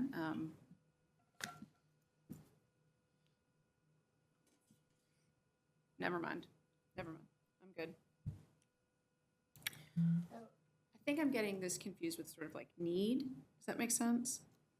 Like I'm thinking about waivers and how much we think about the exception for need versus what constitutes exceptional work experience. And I understand the need for science educators is pretty substantial. But I think I wonder why this is the path for this one. So I will note, we're talking about this in terms of other alternative routes, and they are both valid pathways that were both created by the legislature and do give that path forward. What the board's discussion centers on here is whether or not that you feel that the candidate has that exceptional work experience to justify the utilization of this route.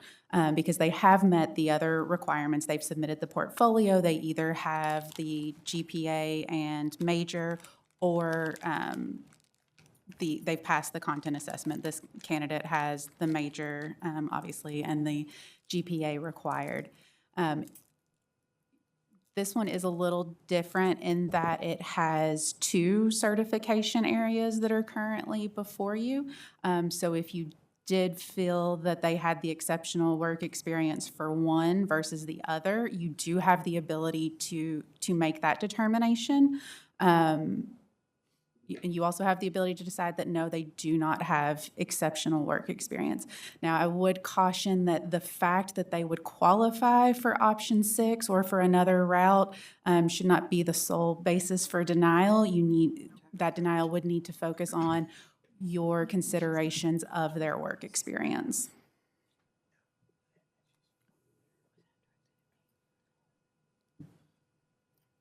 I guess I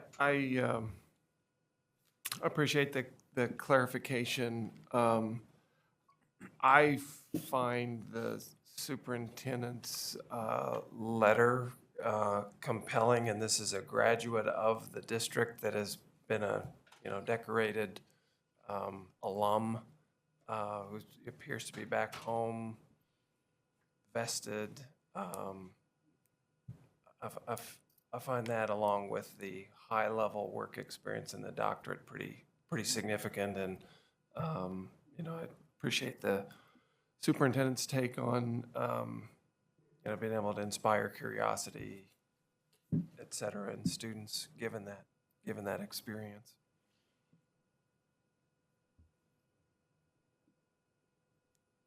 So I think the point that Cassie made as far as the ability to maybe break the two of these may be very valid or helpful to some of us, at least to myself, and the fact that, as we talk about the certification structures and work groups and things like that, and wanting folks with biology degrees to be in the high school setting, this person definitely, in my mind, meets all of that needs. I don't know what folks' thoughts are on approving it for the high school area and then not the middle school area, or if that is sufficient enough for both areas.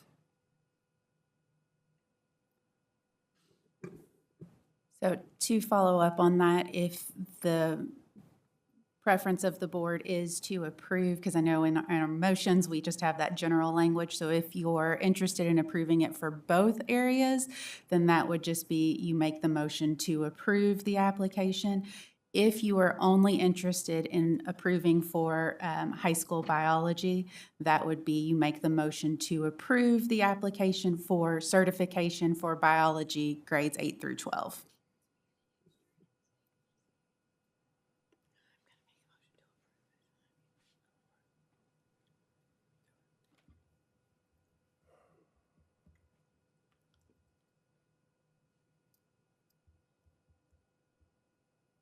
So I'm more comfortable with the biology certification. If there's no more discussion, I'm happy to make a motion. Okay. Thank you. I make the motion to approve the applicant for the biology certification.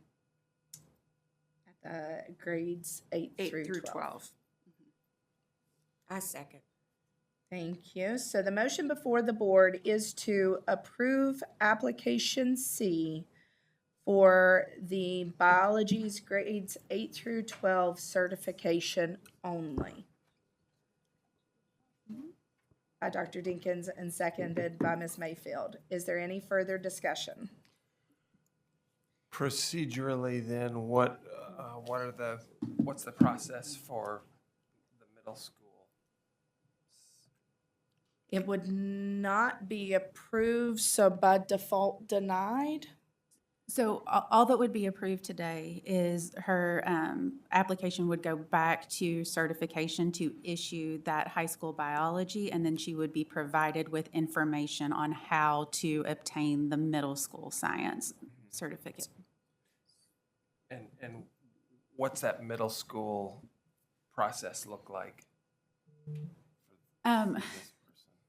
So I think there's potentially a few routes with that. I can't tell if Todd is still in here and wants to come speak to that as well. But I think there would have the ability for the proficiency. I'm not sure if, I think proficiency would probably be this individual's best bet, but they could be provided with additional information on that as well. So, yes, that's correct. So proficiency is one route. There is a probationary also that's offered for middle school content areas. but then there's the additional highly qualified route that they could potentially qualify for as well. So there's 3 potential options to get middle school certification. I guess just in being practical about it, I mean, if we grant biology 8 through 12, they could still be in the middle school teaching 8th grade science. So then it's like, I'm not opposed to the high school biology, but I almost now feel like they're still now going to probably be in the middle school. They're moving people around because that's what the superintendent has requested is for the middle school area. So I don't know. I feel like are we dragging out this process for someone who is probably going to be able to pass the saying that they know the content. I get not the pedagogy of it, but I'm saying the content knowledge. So Sorry. some additional background on this candidate.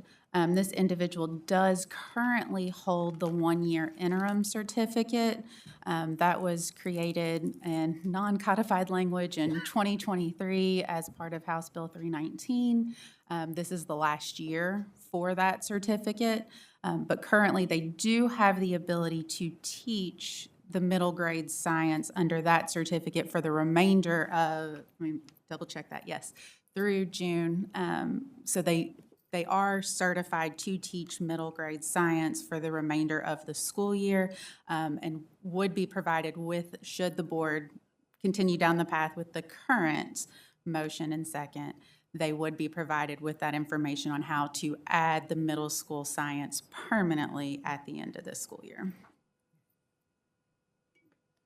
I was just going to say, not to further complicate, but while I 100% understand why we had the idea to maybe just approve the high school side, and I want to be careful with my words that I don't offend my middle school friends in the room or those listening. But in general, right, because the pedagogy piece is different, right, for sure, to Dr. Mitchell's point. But someone who's got that high school certification and wants to extend that down is usually an easier process than someone who's got the middle school and wants to extend up. So I think in that light, if we're comfortable approving the high school, it does almost feel like how much of a, mountain out of a molehill are we making here in the process. So I'm almost agreeable to Dr. Mitchell's last comment, I think. and this will be my last comment, I think the pedagogy is really important to me, and the content knowledge I think the middle school level, developmentally, what middle school kiddos are and who they are, requires a depth of understanding of child development, for example, And I agree with that, by the way. adolescent needs. And I think I might be more comfortable with a proficiency process because it would involve an EPP evaluating this candidate's application, determining what needs maybe need to be filled before they recommend certification, right? And I just speak about what we use in the proficiency process in my school, because it allows us to recommend specific coursework, for example, be taken, or specific observations happen in a space in the middle school classroom. That said, if the end of the year, there's a pathway for them to renew this 1-year certificate that maybe I'm not quite understanding. So they then it cannot renew seems like this is moot. 1-year certificate. This actually will sunset in June of 2026, unless, barring some legislative action. They would have the ability at the end of the school year to pursue adding middle school science certification through one of the other available routes.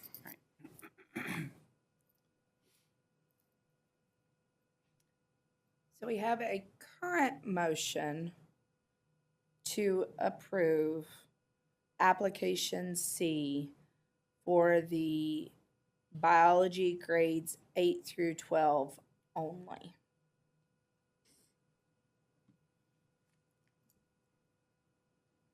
Proceeding with that motion, if there's no other discussion, all those in favor say aye.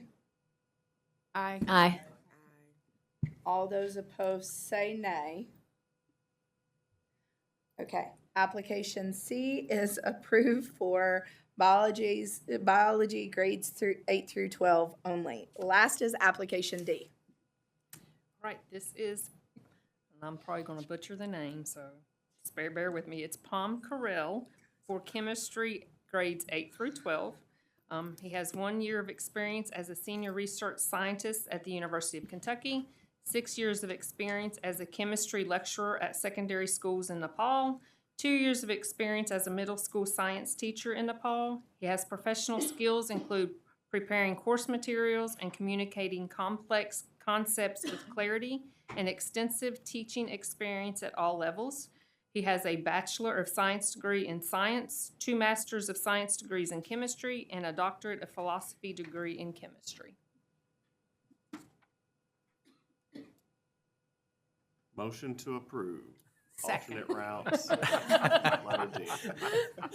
Thank you for that quick motion, Dr. Mitchell. Do I have a second? Second. Thank you, Dr. Deakins. The motion before the board is a motion to approve application D. Is there any discussion?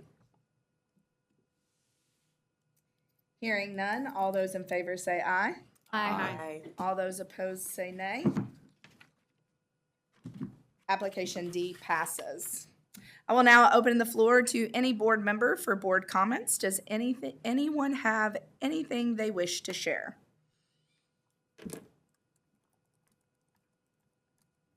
I will say I appreciate all of this rich discussion. One of the things I think that we have prided ourselves on as a board is that we don't just rubber stamp things.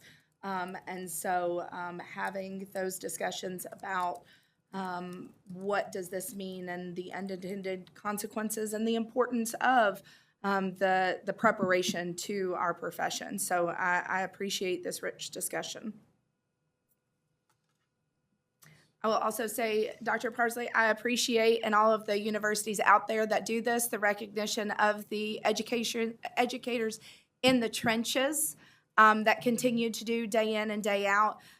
We just spent this weekend celebrating my aunt's life, and she was an educator in North Carolina for 37 years. And so just the impact that thousands of students got from her legacy. I appreciate all of you as EPPs that continue to recognize those things in your areas and in your colleges, and so thank you. All of our educators heading out for the holidays, we wish you a very restful and relaxing break.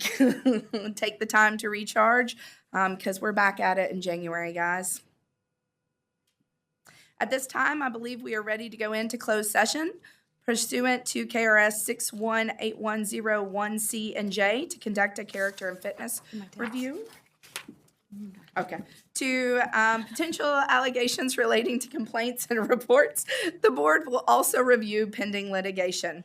At this time, I need a motion to go into closed session. So moved. Thank you, Dr. Pace. Do I have a second? Second. Thank you, Ms. McKinnon. The motion before the board is a motion to go into closed session. Is there any discussion? Hearing none, all those in favor say aye. Aye. All those opposed say nay. We are now ready to move into closed session.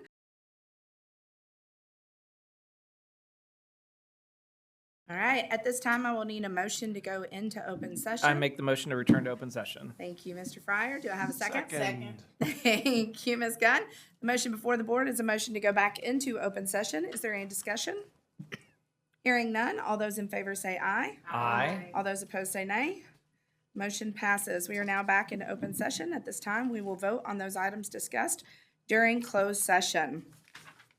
For character and fitness, case 1, conditionally approved. Case 2 and 3, approve. Case 4, conditionally approve. Case 5, approve. For substitute character and fitness, cases 1 through 4, approve. 5 and 6, deny. Cases 7 through 11, approve. Cases 12 and 13, deny. For the agreed orders, we accept all agreed orders 1 through 12.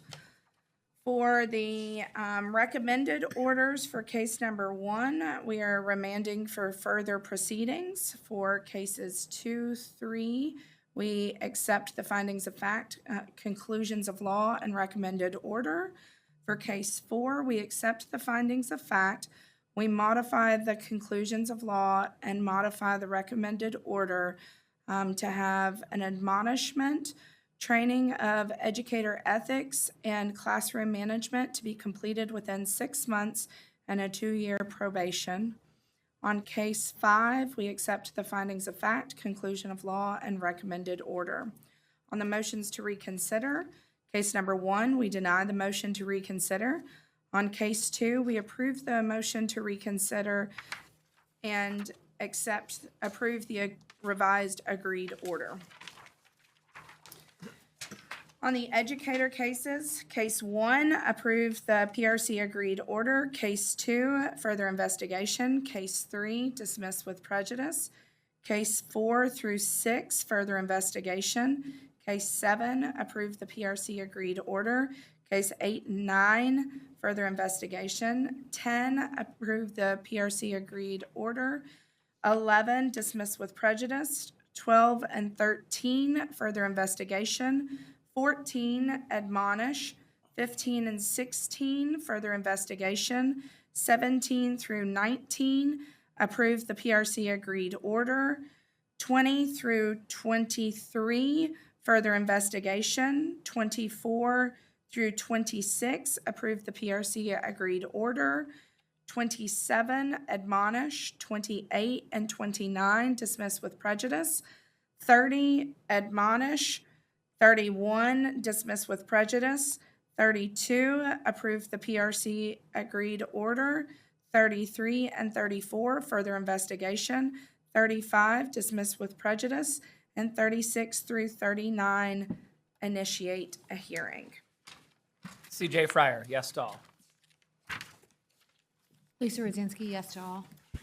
Lori McKinn, recuse on educator cases 37 and 38, and on agreed order 9, yes to all the others. Scotty Collier, yes to all. Elizabeth Dinkins, yes to all. We haven't done the motions to reconsider. Mhm. yet. Oh, yeah, recuse on the first motion to reconsider, yes to all the others. Jacqueline Mayfield, recuse on motion to reconsider number 1, agree to all the others. Nick Pace, agree to all. Kathy Gunn, I recuse myself on motion to reconsider number 1 and agree to all others. Justin Mitchell, agree to all. Amber Snell, recuse on educator case 21, otherwise agree to all. At this time, I will need a motion to adjourn. I'll make a motion to adjourn. Thank you, Ms. McKinnon. Do I have a second? Second. Thank you, Ms. Gunn. The motion before the board is a motion to adjourn. Is there any discussion? Hearing none, all those in favor say aye. Aye. All those opposed say nay. We are now adjourned, and happy holidays, y'all. Happy holidays. Holidays, be safe.